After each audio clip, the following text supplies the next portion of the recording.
Hello and welcome. I'm here today with the Alienware M16R2, newly redesigned for 2024 by Dell, and this laptop here will take a look at how this performs, how is it a good laptop for gaming, for content consumption, but not quite for content creation. We'll touch on that a little bit later here. We'll also look at the new 14th generation Meteor Lake chip in here, whether that offers us any benefit in terms of performance, particularly for gaming, and how well it does in terms of battery life improvements, if at all. That said, before we jump in though, please click subscribe and click that notification bell so that you're first to know when there's new content available here. Let's jump in.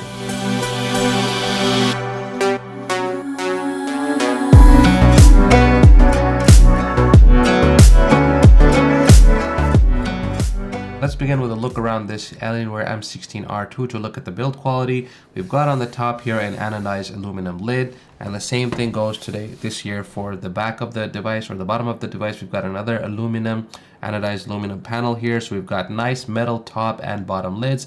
Nice to see that from Dell. Thank you very much for that. We've got a pretty solid build quality here. It feels hefty to the touch. It's nice and hefty. It's weighty. It feels solid in the hand. It's built well. We've got nice, ports here on the left, right, and back of the device. And, despite having all that, there is a little bit of issue here with the hinge here. Considering that this year, the biggest change for 2024 is now that we've got that the thermal shelf here is gone. It's been removed from this particular design. So as we can see here, we've got a more traditional hinge design where the hinge sits here at the back of the device, a more typical hinge that you'd see on another typical laptop. So it's nice to see that that's on offer here. And we've got also a new for this year additionally is the ability to have the screen lay all the way flat up to 180 degrees. So we have not had that in the prior years Alienware M16. Nice to see that that has made its way here into the Alienware M16R2. As a result of the trimming of the thermal shelf back here, we've also got trimmed bezels around the display. Not so much on the top because we've got the IR housing for the camera there as well, although this particular model only offers a 1080p 30 FPS webcam. Perhaps at a later date, Dell will also offer the IR cam for Windows Hello support. We've got a trimmed or a narrower or less taller bottom bezel here on the Alienware M16R2. Nice to see that as well. And of course, we still have this honeycombing pattern here across the top for your air intakes, and we have still the character here for the Alienware logos with the Alienware head power button.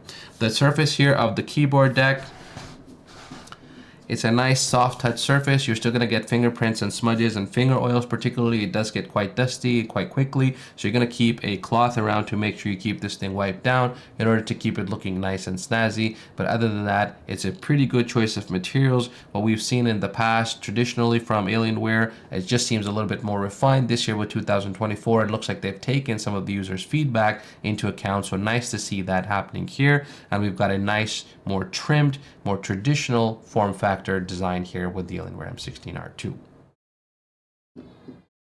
So looking at the build quality of this device here in typical Alienware fashion, we have a very nice materials choices here. We've got an aluminum top lid on this device, a nice anodized aluminum, and we also have a similar anodized aluminum bottom lid here. Very nice to see. So always getting good quality materials from Dell. Don't have any issues in terms of the build quality. There's no real flex here. It's actually a quite solid device. In addition, we have quite a few ports here on the back. So we'll start out here with a look at the ports starting from the right hand side. We're beginning here with a micro SD card slot. We have a USB 3.2 Gen 1 Type A port. So we'll take a look at the ports here starting from the right hand side. We've got a micro SD card slot here. We've got a USB Type 3.2 Gen 1 Type A port, another Type A port. This one has the power icon here, so this can allow you to charge your cell phone, etc. at 5 volts, I believe. If we move around to the back of the device, we have, typical Alienware fashion. We have some ports here. We've got two Thunderbolt 4 ports or two USB Type-C ports, one of which is a Thunderbolt 4 port, and one is a display port, alt port, including some power delivery for USB-C here. We've got a HDMI 2.1 port that is hooked up directly to the RTX 4070 inside this particular device. And we've got a typical barrel power adapter here for the Dell Alienware M16R2. Looking at the left hand side here, we've got a pull down. This is a 2.5 gigabit from Killer Ethernet adapter here, and we've got a headphone combo microphone jack. So we've got, that's the rounded out port offering here. You know, it's a little bit lighter than we've seen in the prior years, but I think in terms of the overall build quality and the premium materials, along with a decent selection of port offering laid out around the device, gives us everything that we need in order to be productive, but not going overboard. Also nice to see here that Dell has finally provided us with a very slim power adapter for a 240 watts power brick. So this laptop, if you buy it with a 4050, 4060 or 4070, I believe will come equipped with a single 240 watt power brick option. This is nice and light, very thin, akin to what you might have seen with the Dell XPS series. It's a similar design. Nice to finally see that they're offering this with the M16 now, as in the prior year I believe this was only offered on the higher X16 and even the higher trims of the X16 with the RT or R4080, RTX 4080 or 4090, I believe. Don't quote me on that though. However, that said, this is light. It's lighter, and you can actually throw this in your bag without actually feeling too much of the heft. Nice to see Dell doing this. Thank you very much for that. It does support quick charge on the battery. You can get 0 to 80% in 30 minutes. Of course, that's if you have the device powered down. If you're using the device while you charge, you're going to get a little bit slower charging rates than that. Let's begin by conducting a backlight bleed test here. We'll power on the device from a cold boot. That means a full start from a power off state. And we'll see here as the device boots up that the backlight is quite well under control. This is an excellent panel, and there's no artifacting or any kind of glow here from the backlight as we boot up to the desktop.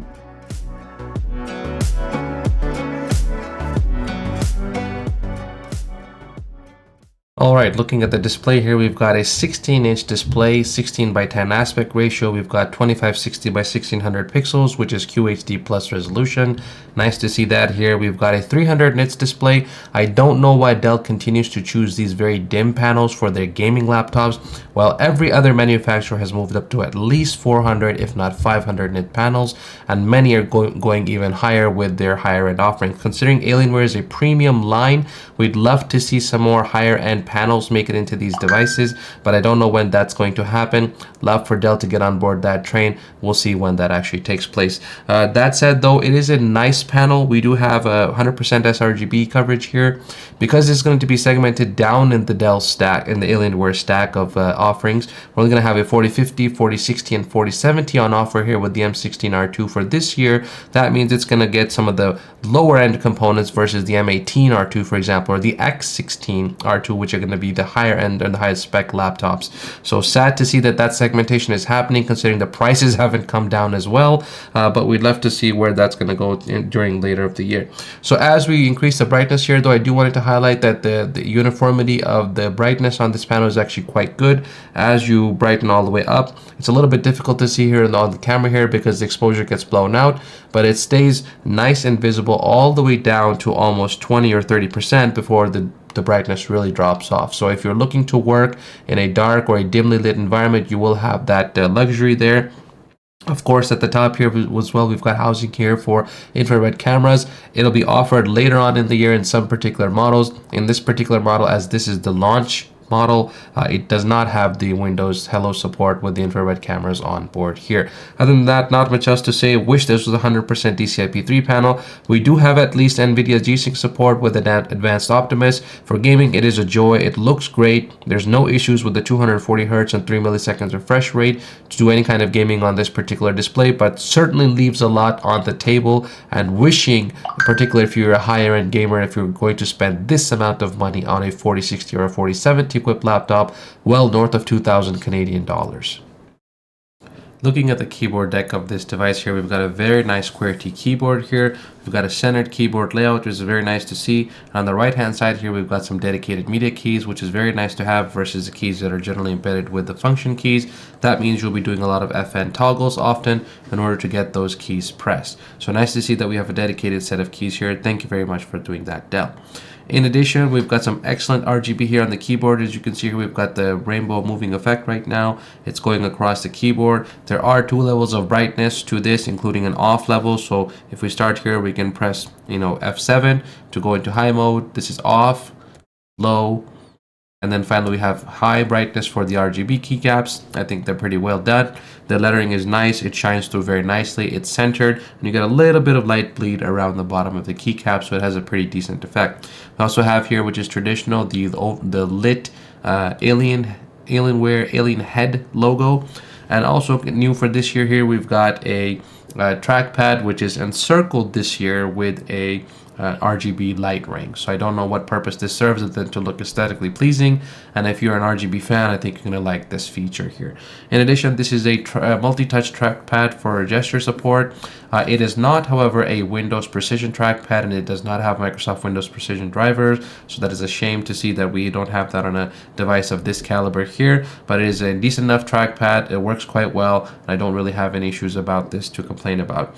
One more thing to mention about this keyboard, which is new for 2024, is this device now includes what's called the stealth mode. We see here with the F2 key here, it's got a stealth mode icon. So what that means is if you press a combination of keys, Fn and F2 in particular, you get a toggle of a stealth mode where all of the RGB lighting goes off or either goes into a white mode in order to ensure that if you're in an office environment, you can quickly toggle everything off into a stealth mode and you don't have any RGB bling, including the light on the back of the lid here. This also turns off, so you have everything a quick toggle away. One toggle back of the Fn and F2 key, and all of your RGB goodness comes right back. So nice to see there that Dell has decided to give us a quality of life feature new for 2024.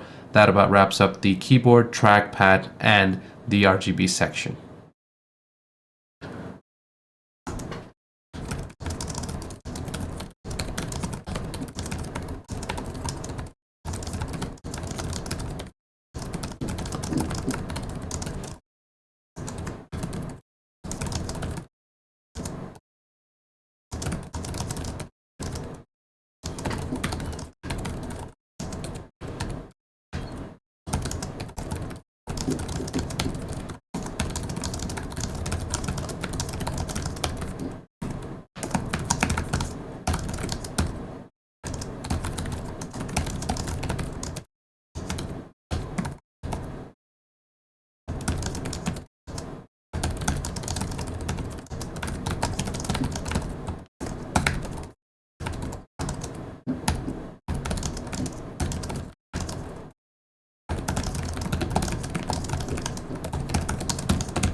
For connectivity, we begin here with the Ethernet adapter. We have a full Ethernet jack here. RJ45 is on board thanks to a killer Ethernet 2.5 gigabit. That means you're going to get the fastest speeds here in terms of connectivity for your gaming, downloads, uploads, and of course for all of your streaming needs. In addition, we also have, thanks to Killer again, based on Intel technology. Killer is now officially owned by Intel. We have Wi-Fi 7 and Bluetooth 5.4 on board. So you've got the latest in terms of wireless connectivity as well. Do keep in mind though, in order to take advantage of the Wi-Fi 7 connectivity, you'll need a router, which means upgrading all of your equipment in your house. And as of this writing, Wi-Fi 7 devices have made themselves onto the scene, but they are quite prohibitively expensive in many cases, reaching upwards of $1,000 for just a single router. This is a test of the built-in webcam and microphones in the Alienware m16 R2 for 2024. Here we've got dual array microphones, so you should get some sort of noise cancellation going on of background noise. And we have here a 1080p at 30 frames per second webcam, which is a welcome upgrade over the past years. We're getting to decent webcam quality now, but still nowhere near where some of the better camera quality is from some of the other manufacturers. What do you think of this video quality and the audio quality from the built-in mics and the built-in cam from this new m16 R2 for 2024? Let me know in the comments below. There are various configurations available in terms of the SSD. You can get anywhere from 512 gigabytes up to 4 terabytes. In this configuration, I've got a 1 terabyte Western Digital SN810 NVMe PCIe Gen 4 SSD with excellent read and write speeds. We've got 6800 megabytes on the write speeds and 5200 megabytes on the read speeds. Very, very good and very respectable read speeds across the board. And we've got some excellent IOPS performance across the spectrum from 16 megabytes all the way down to 512-bit reads. The M16R2 is equipped with the new Meteor Lake Core Ultra 7 155H CPU. This is a 16-core and 22-thread part. This is part of the Intel 14th generation Meteor Lake family. And if we look at some of the benchmarks here, we're seeing very good performance overall from the 3D Mark, including the open benchmark here. We're getting very good results here, and these results are pretty much in line within a few percentage points of what we saw with the 13th generation Raptor Lake family. That said, though, these CPUs are quite performant, and the curves have been tuned a little bit further so that you're seeing better power levels at better performance at lower power levels on the spectrum, which means you're going to get very good reliability on these CPUs. There's really nothing to complain about here. PC Mark scores are excellent. Overall benchmark scores are excellent. We've even done some scores here on the Phoronix open benchmark suite. We're seeing some excellent results here as well. For everyday consumption, gaming, and other productivity tasks, you will not have any productivity issues with these CPUs. The M16R2 is equipped with the NVIDIA RTX 4070 GPU with 8 GB of video RAM. We've also got a display here that has NVIDIA G-Sync support plus advanced Optimus is on board. That means you're going to get a really good gaming experience here as well as a content consumption experience.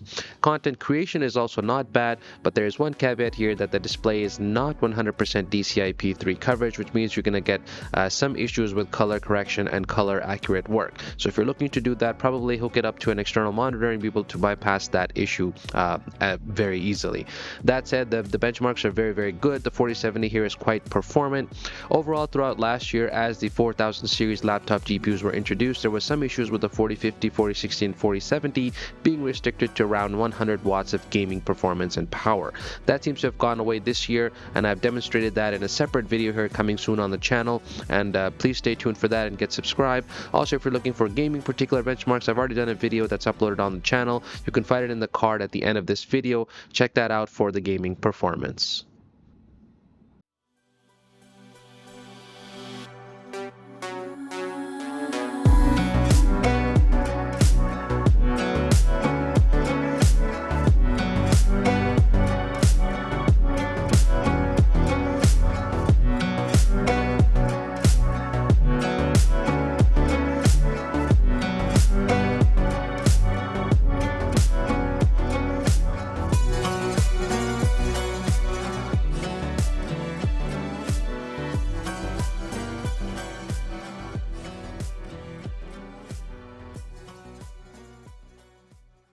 So then, let's conclude about the Alienware M16R2 for 2024.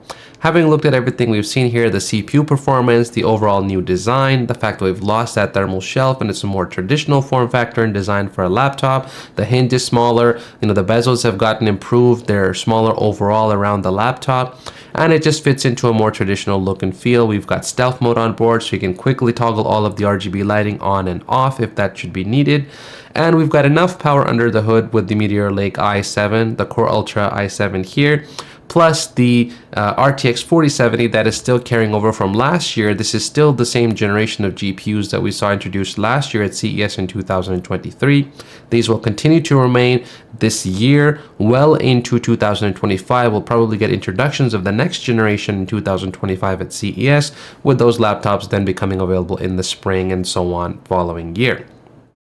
That said, though, we have all of the essentials we need on here for gaming performance and also for content consumption, but I think Alienware has missed out on the bag here with not being able to offer 100% DCI-P3 coverage on the display. Plus, we're also missing some really good and well-needed bump up in the brightness department. Still at 300 nits, it's very mediocre for a gaming display on a premium high-end laptop such as this. So if you're looking for gaming chops and that is your first priority, you should be looking elsewhere. I think this is a great loss for Alienware. They should really bump up the screen options that we have on these displays here. Even the Alienware M18 R1 that I reviewed last year was still stuck with a 2560 by 1600 18-inch display, but only at 300 nits, when even Asus, Razer Blade, and the other competitors in the 18-inch category were moving on to 500 nits displays as a minimum, or even considering a 1000 nit mini LED display from the Acer Predator 18 of last year. That said, there is a premium category here for this laptop, and for a particular type of user, perhaps an Alienware enthusiast. We haven't seen much update with Alienware Command Center into the early 2024 launch window. Perhaps we'll get some more updates later on throughout the year. It gives you enough of the essentials you need to play with your GPU, overclock, temperature control over the CPU. So the essentials are somewhat there, but I believe there's still lots of room for improvement there. Overall, the keyboard is great, the trackpad is great, RGB is excellent, battery life is hit or miss. We really haven't made much improvement in the battery life department, despite Intel's claim with Meteor Lake being more efficient. That said, if you're looking to this laptop, wait, stay and look out for deals. If you can get the R1 and it's not an issue with the thermal shelf, you can fit it in a larger 17-inch backpack, I would say buy that at all opportunities.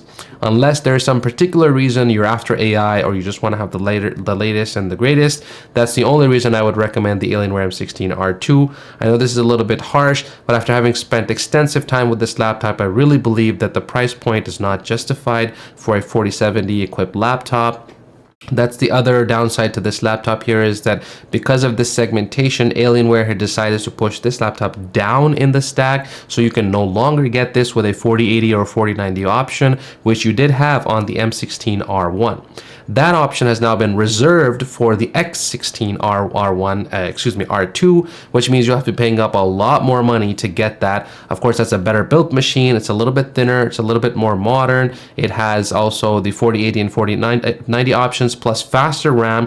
Meteor Lake brings with it support for faster RAM. This, unfortunately, is still stuck at DDR5 5600 megahertz. With the X16 R2, you'll be seeing up to 7467 megahertz on the integrated RAM. Of course, you won't be able to upgrade the RAM on that device. You have to order at the time you purchase your device, but there's always trade-offs here. So I know that this has been a lengthy conclusion, but I needed to get all of that said to say, hey, the 13th generation laptops are still a very good value. If you can find those with hundreds of dollars off, buy that. There's no particular reason here that I see right now that is a compelling factor to say, hey, you need to buy the 2024 Meteor Lake upgrade laptops. And also, to add salt to the wound there, we're going to be seeing AMD's Strix Point and Strix premium APU laptops coming in the next few months here, probably into the late summer or perhaps even into the back to school window. AMD is always delayed because of their priorities with their fabrication lines. So don't hold your breath on that, but I do want to say here that there's going to be some excellent competition coming later on this year from AMD, and even if it's just in the CPU or the APU department, which means you're going to be able to see some very thin and light devices, hopefully that have both AMD APUs, which means CPU and GPU on board, that are going to get us closer to perhaps maybe 30, 60, or maybe higher levels of performance. We'll have to wait and see where the ball drops there. But that's also coming, and we're also going to have Lunar Lake coming very, very shortly thereafter, perhaps maybe towards the end of this year or early next year. Of course, next year we're going to see Zen 5 come out. So there's a lot of stuff happening in the next 12 to 18 months, which is why I cannot recommend these incremental, I believe, bump ups in performance that we're seeing with Meteor Lake. All of that AI goodness is great, but for the average user, AI means nothing right now. So as far as this is concerned, save your money, get that deal, get the M16 R1, the 13600 HX, whatever CPU is still going to be fantastic. It'll still have the 4070, and thankfully with the driver updates now, we're starting to see better power levels on the RTX 4070. I'll be looking at some of the other laptops to make sure that that is indeed the case here, but this has been an excellent showing for the 4070 over what we saw last year in those fiascos about the 100-watt power levels. So lengthy conclusion, I'll stop everything there. Hope you enjoyed this video. Hope you enjoyed this content. Please get subscribed to this channel. Click that notification bell so you're first to know when there's new content available here, and we'll see you in the next video.